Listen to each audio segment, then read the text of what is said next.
I did it. I finally moved. Hi and welcome to a video that have been in the making for almost 3 months. I didn't anticipate it to be in the making for that long. I really was going into this apartment hunt process thinking it was going to be as easy as last time finding an apartment in London. However, let's just say I was shocked. So in this video, I'm going to take you guys through what has happened in the past 3 months, every apartment that we viewed, every response that we got. By the way, I'm sorry about the echo in this video. We just moved in a few days ago and we don't still have a sofa or a rug or anything. So I'm like trying to cover the whole living room with like pillows, as you just saw, because that is good at reducing noise, but we'll see what happens. I don't know. By the way, hi, I'm Maddie. I'm 21. I live in London. I've been living here for 3 years. You already know what you came here for. Let's begin the video. First up, why am I moving in the first place?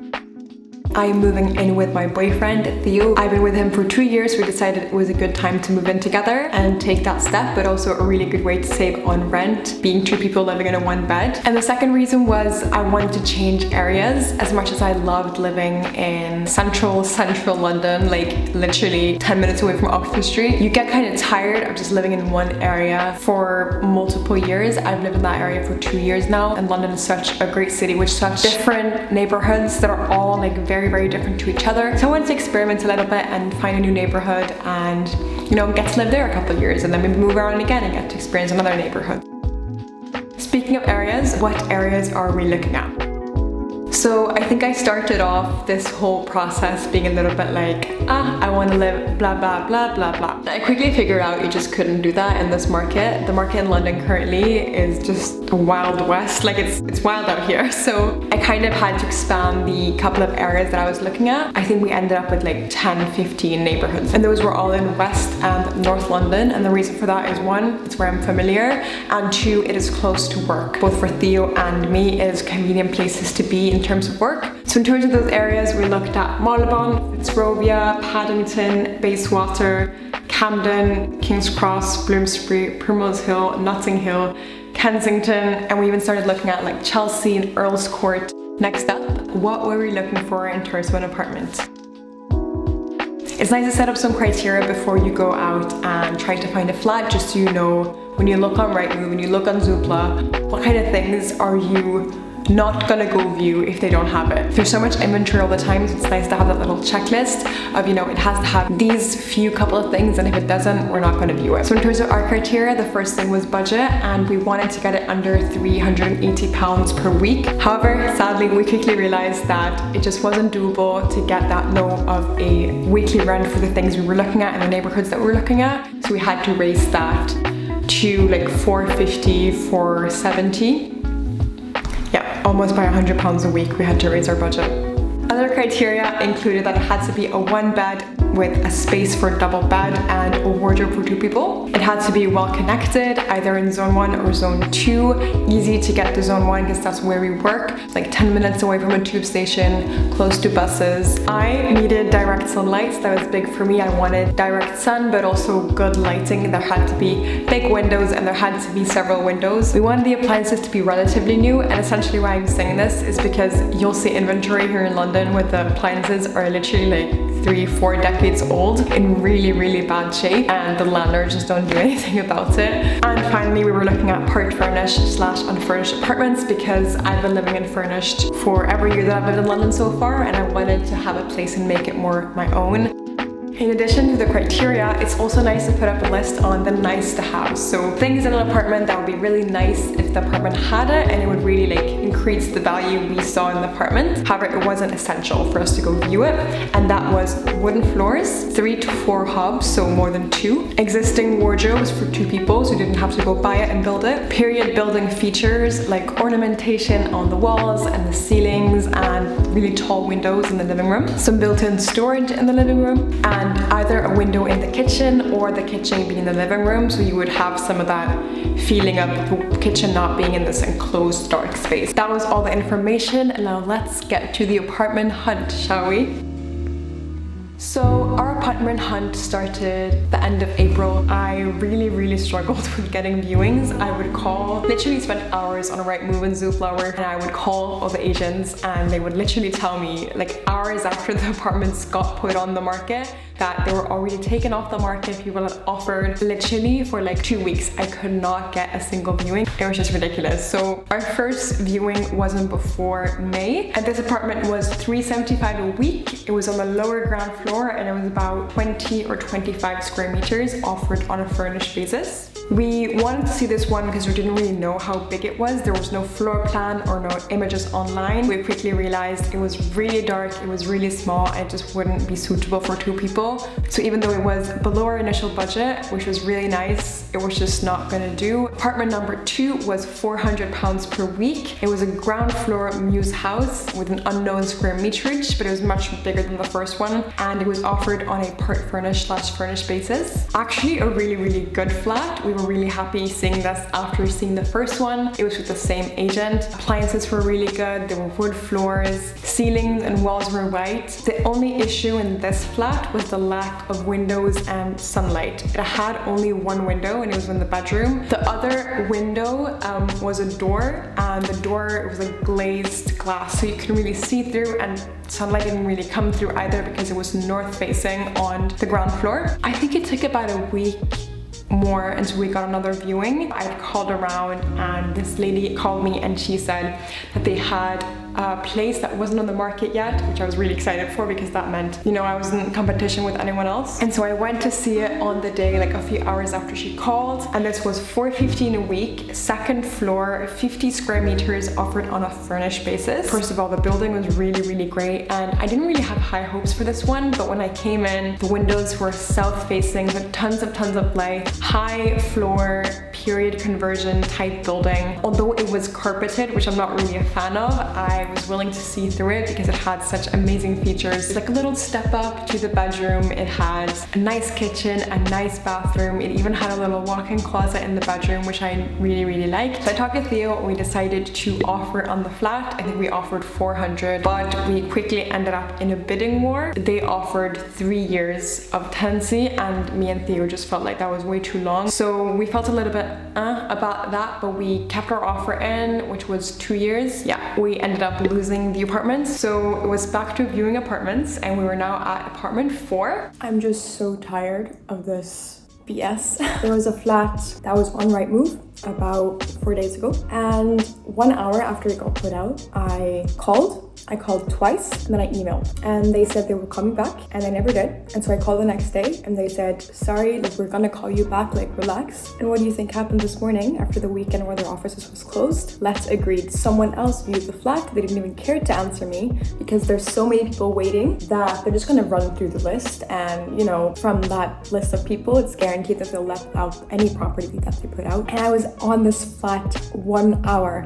after it got put out and they never called me back because there's just so much other interest. If they can't reply to people who are interested in the property an hour after it listed, like, what am I competing against, you know? This is really tough. This one was listed at £403 per week. It was a first floor period conversion with unknown square meters, and it was offered on a furnished basis. Really great flat, love the period conversion vibes. Furniture wasn't my favorite, but it was doable. Very small bedroom, but again, doable. The only issue with this flat that I had was that there was no extractor fan in the kitchen, which I found very bizarre, and there was only 2 hobs. The fact that there were no cabinet felt like it wasn't really a kitchen. It was more of like a dormitory vibes, and me and Theo were not the biggest cookers, but we do enjoy to cook, and we cook a lot of wok, and if you don't have an extractor fan, it's gonna, you know, it's gonna smell in the whole apartment, and it might even make the fire alarm go off. So we decided to pass on apartment number 4, and we quickly went to see another apartment, which was number 5.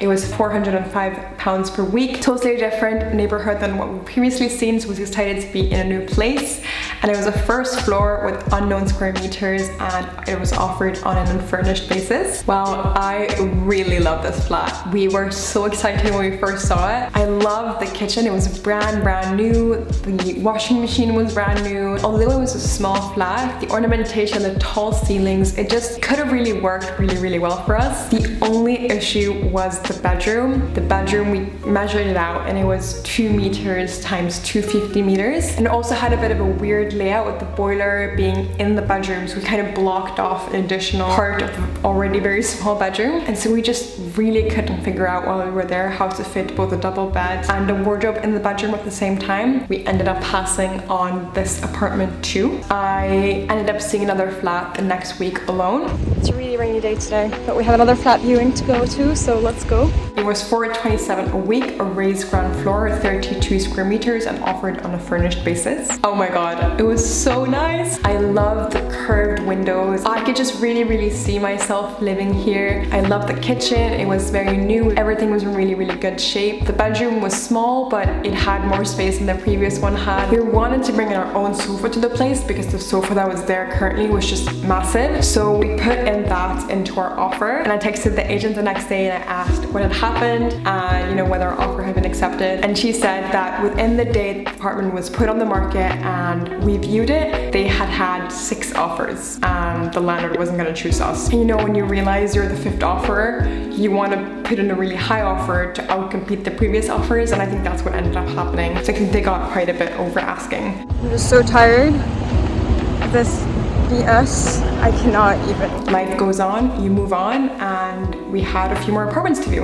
Apartment number 7, we're quickly gonna run through it. $475 per week. It was an unknown square meters and it was offered, I think, on a furnished basis. It had been on the market for a long time, so we really hope we would get the price a little bit down. I went to view it because I really liked the way the window sat in the living room with the brown wooden panels around it. The layout of this flat was really strange. The bathroom was split into 2. The restroom was in the kitchen and the bathtub was in the sleeping room, basically. But then the kitchen was its own room, but there were no fridge or freezer in the kitchen. You had to go to the living room, which is the opposite side of the flat, to go to the fridge and freezer, which I found, again, like another really strange thing. And finally, the windows were also very thin, and it was in the middle of a high street, so you could hear everything from the outside. So we decided to pass on this one. We moved on to apartment number 8, which was listed at $495 per week. It was 35 square meters and offered on a part furnished basis. Instantly fell in love with this one. It was in this beautiful period conversion building. The living room was beautiful with really tall windows, an open plan living room with a kitchen, which is recently done, and also a little balcony outside where you could put some chairs and just sit and enjoy the morning sun. Although again it was small, the bedroom was very small, you could only fit in a 2-door wardrobe in there. We were again like, you know what, we're gonna make it work, we're flexible on this, and we decided to put in an offer. When we put in the offer, there were no other offers, and apparently we were really early with offering, so we were really excited and hoping,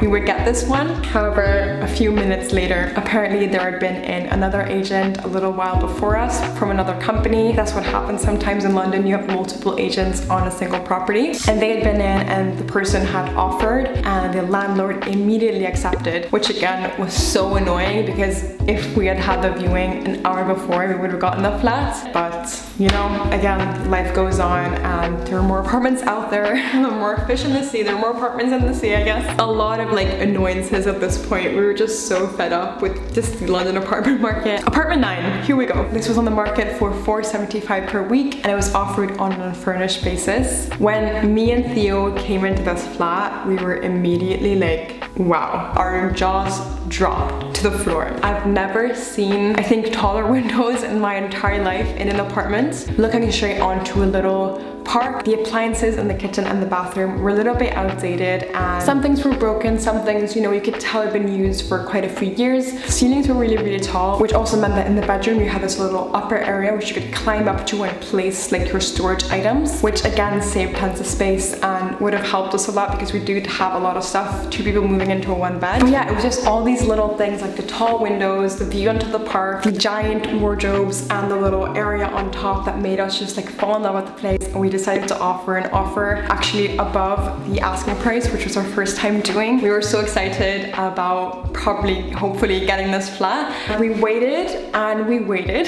a week passed and we didn't hear anything back, and we had then learned that another person had offered, but they also hadn't heard back. And the issue with not hearing back in a week for this flat was that we had actually offered to move in 1.5 weeks after we offered. So we were getting really close to the move-in date and we hadn't heard anything, and I was getting very worried because I had to move out of my apartment and I now had, you know, an offer on holding, and so I couldn't view other flats because I could potentially get the new one. But then we also, because there was another offer, couldn't, you know, take the victory already. We ended up hearing back a week and I think like 2 days after we offered, and the landlord decided to go with another tenant even though we had the exact same offer, which was really annoying and felt really unfair because, you know, we'd put in the same offer as them. We came before them, we viewed the property before them, and we still didn't get it. I remember feeling so beaten back by this and just so upset. Yeah, it was a tough time. I remember very well. Theo really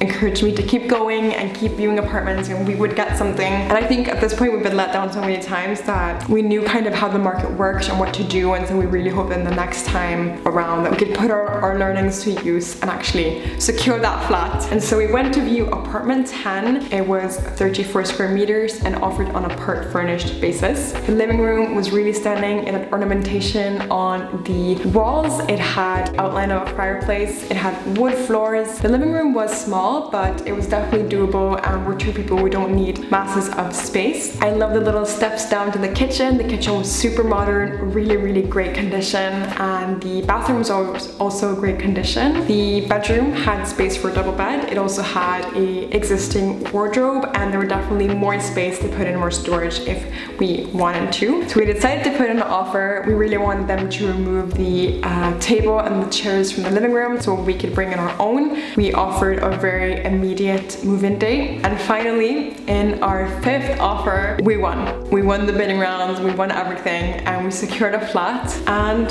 here I am now. I'm so excited to show you guys around later, and I'll be posting the move-in video in just a few days. I'm super excited about that. I'm super happy and I can't wait to show you guys the flat. So yeah, I'll see you guys soon. Bye.